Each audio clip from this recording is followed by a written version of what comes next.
यहाँ मैंने खाली बर्तन ले लिया और इसके अंदर मैं यहाँ डाल रही हूँ आधी कटोरी चीनी। यहाँ हमने आधी कटोरी चीनी डाली है, तो इसके लिए अब मैं इसके अंदर डालूँगी 1 कटोरी पानी। यानी हमने एक शुगर सिरप बना के यहाँ तैयार करना है। अब हमने इस चीनी को और पानी को यहाँ अच्छे से मेल्ट करना है। अब जो ये हमारी चीनी और पानी का घोल है, इसके अंदर मैं फ्लेवर लाने के लिए 3 हरी इलायची मैंने यहाँ ली है। इनको मैंने ऐसे ही मोटा मोटा सा कूट लिया है। अब हम इसको तब तक चलाएंगे जब तक जो हमारी चीनी है पानी के अंदर अच्छे से घुल के तैयार नहीं हो जाती। अब जो हम शुगर सिरप बना रहे हैं उसका थोड़ा सा कलर अच्छा है, इसके लिए मैं यहाँ कुछ केसर की पत्तियाँ डाल रही हूँ। इससे जो हमारा शुगर सिरप है उसका जो कलर है वो यहाँ अच्छा आएगा। अब जो ये हमारा शुगर सिरप है ये बनके तैयार हो गया है। यहाँ हमें 1 या 2 तार की चाशनी नहीं बनानी है, सिर्फ जब तक चीनी अच्छे से मेल्ट होती है और इसको 1 से 2 मिनट तक अच्छे से उबलने के बाद हम इसको उतार के रख देंगे और अपनी गैस का फ्लेम हम यहाँ कर देंगे बंद। अब मैंने यहाँ एक पैन ले लिया। अब इसके अंदर मैं यहाँ डालूँगी 1 लीटर दूध। यहाँ जो हमारा दूध है ये फुल फैट क्रीम दूध नहीं है। आप चाहे तो यहाँ फुल फैट क्रीम दूध का भी यहाँ इस्तेमाल कर सकते हैं, क्योंकि ये जो दूध मैंने लिया है ये गाय का है। आप इसकी जगह भैंस के दूध का भी यहाँ अच्छे से प्रयोग कर सकते हैं। अब हमने जो ये आधा लीटर इसके अंदर डाल दिया है और जो हमारा आधा लीटर और दूध है उसको भी हम इसके अंदर डाल देंगे। यहाँ जो आधा लीटर और दूध है उसको भी हम यहाँ अपने पैन के अंदर डाल देंगे और इसमें से हम थोड़ा सा दूध यहाँ बचा के रख लेंगे। ये हम थोड़ी देर के बाद इस दूध का यहाँ यूज करेंगे। अब जो ये हमारा दूध है इसको हम अच्छे से पहले उबलने के लिए रख देते हैं और जब ये हमारा दूध उबल कर अच्छे से तैयार हो जाएगा फिर हम इसके अंदर कुछ और ऐड करेंगे। यहाँ मैंने कटोरी ले ली है और इसके अंदर मैं यहाँ डालूँगी वनीला का कस्टर्ड पाउडर। यहाँ मैं 4 चम्मच कस्टर्ड पाउडर के डाल रही हूँ।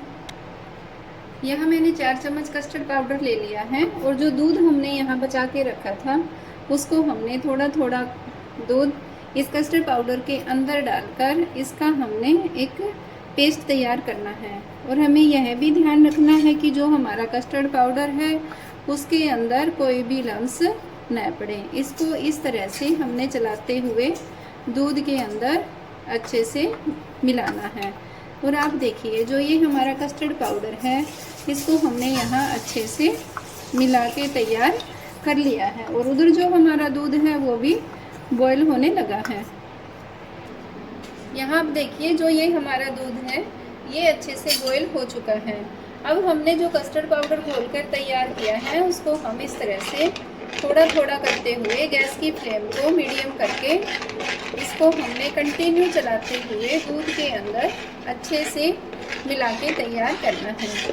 अगर हम इसके अंदर एकदम ये सारा डाल देंगे तो जो ये हमारा कस्टर्ड का जो यहाँ हमने वो घोल बना के तैयार किया था वो जाकर सीधा पैन के तले में लग जाएगा। इस तरह से हमने थोड़ा थोड़ा करके कस्टर्ड पाउडर को अपने दूध के अंदर अच्छे से मैश करना है।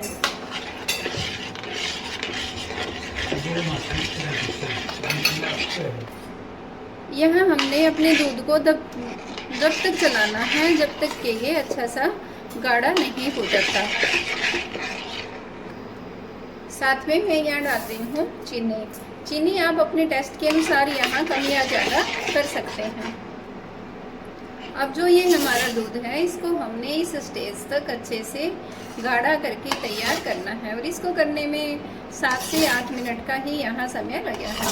अब हम इसको ठंडा करने के लिए कुछ देर के लिए रख देते हैं। इसको हमने बिल्कुल ठंडा करके तैयार करना है। अब जो ये हमारा कस्टर्ड वाला दूध है ये अच्छे से यहाँ ठंडा हो चुका है और आप देखिए ये कितना थिक यहाँ हो गया है। अब इसके साथ ही मैंने यहाँ 2 आम लिए थे और इनका मैंने बारीक सा पेस्ट बना लिया है और इसको भी हम अपने इस दूध के अंदर ऐड कर देंगे।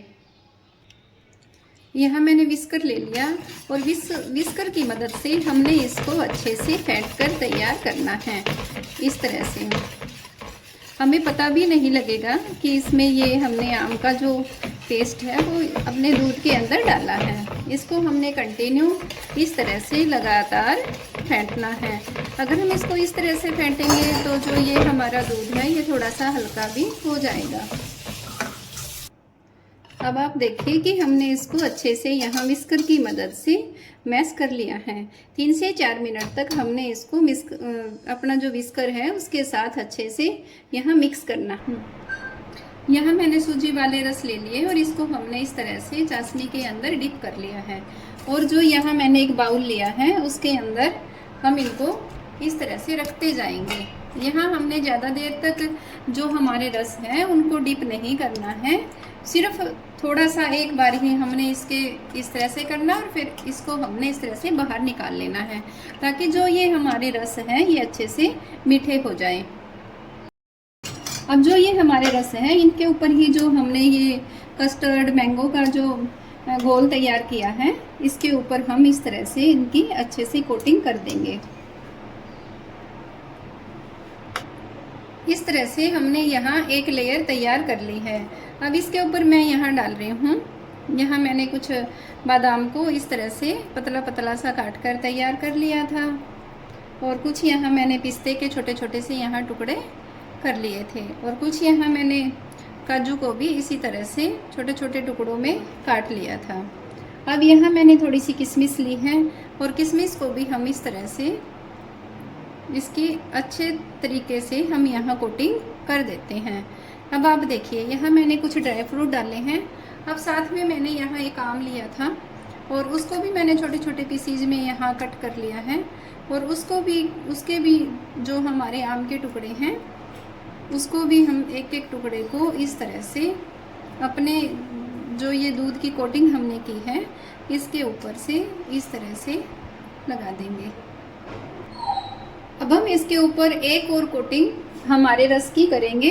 इसी तरह से मैंने यहाँ रस ले लिया, उसको हम इसी तरह से यहाँ हमारी जो चाशनी है इसके अंदर सिर्फ हल्का सा ही हमने यहाँ डिप करना है और इसको हमने इस तरीके से यहाँ रख देना है। अब इसी तरह से मैंने यहाँ दूसरे बार की कोटिंग भी इसकी जो हमारे जो रस थे उसके साथ कर दी है। अब हम इसके ऊपर ये जो हमारा मिल्क है इसकी हम एक लेयर डाल देंगे।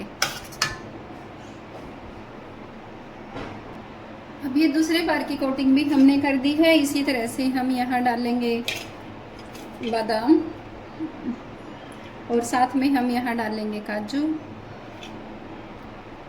और साथ में हमने यहाँ पिस्ता को बारीक काट कर ले लिया है, उसके भी हम यहाँ डाल देंगे इस तरीके से और साथ में मैं यहाँ डालूँगी किशमिश। आप ड्राई फ्रूट अपनी पसंद के अनुसार कौन सा भी ड्राई फ्रूट आप यहाँ प्रयोग कर सकते हैं। आप चाहें तो इसके अंदर अखरोट के छोटे छोटे पीसीज भी करके इसके अंदर हम डाल सकते हैं। इस तरह से ये हमने कोटिंग कर दी है। अब जो हमने आम को छोटे छोटे टुकड़ों में काटा था उसके साथ भी हम मैंगो कस्टर्ड के अच्छे से यहाँ डेकोरेशन कर देते हैं। और आप देखिए कि देखने में जो ये हमारा घोल है कितना अच्छा लग रहा है।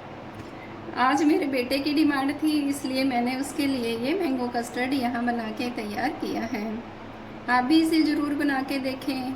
आपकी जो वीडियो है वो आपने जो मेरी वीडियो देखी है वो आपने कैसी लगी वो आप मेरे कमेंट बॉक्स में ज़रूर लिखें और साथ में बेल आइकन का बटन ज़रूर दबाएं ताकि आगे आने वाली वीडियो का नोटिफिकेशन आपको मिल जाए।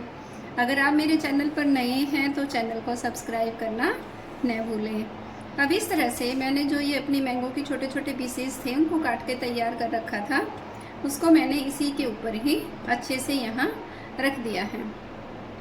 अब हम इसको 2 घंटे के लिए फ्रिज में रखेंगे। यहाँ हमने इसको फ्रीज़र में नहीं रखना है, सिर्फ फ्रिज में ही हमने इसको रखना है। और 2 घंटे के बाद जो ये हमारा मैंगो कस्टर्ड है ये अच्छे से बनके तैयार हो जाएगा।